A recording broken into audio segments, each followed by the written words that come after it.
এখন আমরা group D এর 1 নম্বর এসকিউটা দেখি। এখানে আছে name 5 DNA virus with the সাথে ডিজিজ প্রডিউস বাই দেম, সেটা দ্বারা ওই ভাইরাস দ্বারা কোন ডিজিজ প্রডিউস হয় সেটা বলছে। এটা হচ্ছে বি নাম্বার বলছে write down the complication of measles, হচ্ছে মিজেলস এর কমপ্লিকেশন কি কি সেগুলো দিতে বলছে। আমরা দেখি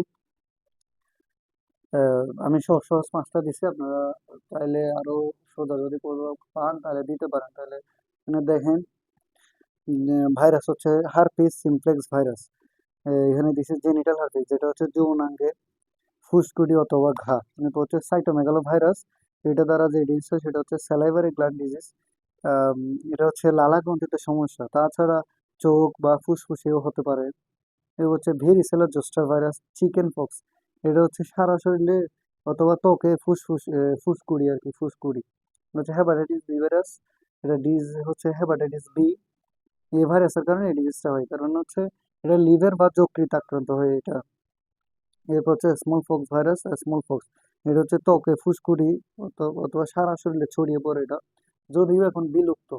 এরপর বি নাম্বারটা দেখি কমপ্লিকেশন অফ মিজেলস, মানে মিজেলসের কমপ্লিকেশন কি কি আছে সেটা বলছে আর কি। তো এখানে এনসেফালাইটিস, এই যে মেডিকেল টার্মে আইটিস মানে হচ্ছে কোন একটা ইনফ্লামেশন বোঝায়, আইটিস মানে তার হচ্ছে এনসেফালন।